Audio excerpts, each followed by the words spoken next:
नमस्कार। दिव्य होम से मैं फाल्गुनी आप सबका हार्दिक स्वागत करती हूँ। जैसा कि आपको पता है, शुभ नवरात्रि प्रारंभ हो रही है।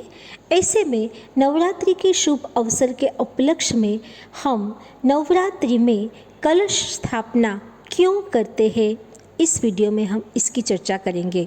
लेकिन इससे पहले कि हम चर्चा आगे बढ़ाएं, रोज़ की तरह मुझे कमेंट बॉक्स में जय माँ आदिशक्ति लिखें और मेरी चैनल को सब्सक्राइब करें।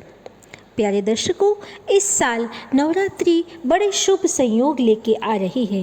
लगभग 30 साल बाद चित्रा नक्षत्र, बुध आदित्य योग और वैधुंत्री योग के शुभ अवसर पर माता रानी हाथी पे सवार होके आ रही है।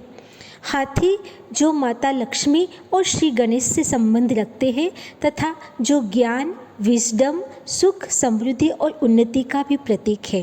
ऐसे में ऐसे शुभ संयोग पर आ रही नवरात्रि में हम कलश स्थापना क्यों करते हैं, आइए इस वीडियो में इसकी चर्चा करते हैं। हमारे आशुदृष्टा ऋषियों ने छोटे से पानी के लोटे में सभी देवता, वेद, समुद्र, नदियाँ, गायत्री, सावित्री आदि की स्थापना कर पाप क्षय और शांति की भावना से सभी को एक ही प्रतीक में लाकर हमारे जीवन में समन्वय साधा है कलश स्थापना के माध्यम से। यानी कि एक तरह से वे हमें बिंदु में सिंधु का दर्शन करा रहे हैं। नवरात्रि के शुभ पर्व पर कलश स्थापित करने से सबसे पहले उनके जो कलश स्थापना में जो पूजा हम कर रहे हैं उसका क्या महत्व हमारे शास्त्रों में लिखा गया है, आइए उसकी चर्चा करते हैं।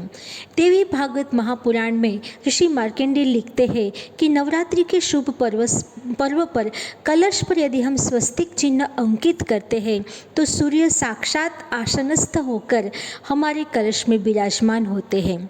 कलश को सजाते ही वरुण देव उसमें विद्यमान रहते हैं तथा कलश के पूजन का जो जल है वो सामान्य जल न रहकर वह एक दिव्य ओजस्वी तत्व बन जाता है। जैसे हमारे वेदों में कहा है, कलशस्य मुखे विष्णु, कंठे रुद्र समाश्रितः, मूले तत्र स्थितो ब्रह्मा, मध्ये मातृगणा स्मृतः। यानी कि कलश का जो मुख है उसमें भगवान विष्णु साक्षात विराजमान है तथा उसके बॉटम पार्ट यानी कि उसके जो नीचे का पार्ट है उसमें रुद्र यानी शिव भगवान विराजमान है तथा बिल्कुल मध्य में संपूर्ण मातृशक्तियाँ 64 रूपों में कलश में विद्यमान रहती हैं। अतः ऐसे कलश की स्थापना यदि हम नवरात्रि के दौरान करते हैं तो हमें एक साथ सभी देवी देवताओं का आशीर्वाद प्राप्त होता है। कलश को 5 तरह के पत्तों से सजाया जाता है।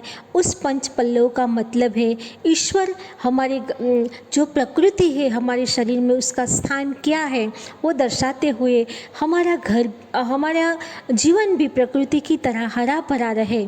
और कलश जो विश्व ब्रह्मांड और भूपिंड का प्रतीक है वो संपूर्ण भूपिंड की सारी शक्तियाँ हमें एक कलश के स्थापित करने में मिले, वह भाव मिलता है हमें 5 पल्लव से। इसके उपरांत उसके ऊपर मिट्टी के पात्र में जब हम केसर से रंगा हुआ अक्षत या चावल रखते हैं जिसका तात्पर्य है कि माँ अन्नपूर्णा हमारे घर को धन धान्य से भर देने वाली है। कलश में डाला जाने वाला दूर्वा, कुश, सुपारी, पुष्प इस सभी भावना को दर्शाते हैं कि दुर्वा से भाव है कि हम दुर्वा के समान जीवन शक्ति प्रदान करें। कुश से प्रखरता, सुपारी से समान गुणयुक्त स्थिरता, फूल जैसे द्रव्यों से उल्लास और द्रव्य यानी जो चांदी के हमने सिक्के या रखे हैं उसमें समान सर्वग्राही गुण हम सब में समाहित हो, इसी भावना को लेके हम कलश की स्थापना करते हैं।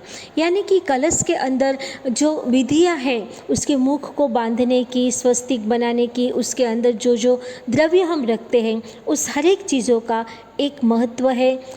हर एक चीज़ों से हमें कहीं ना कहीं कोई ना कोई देवता हम अदृश्य रूप से स्थापित करते हैं, उनका आशीर्वाद लेते हैं।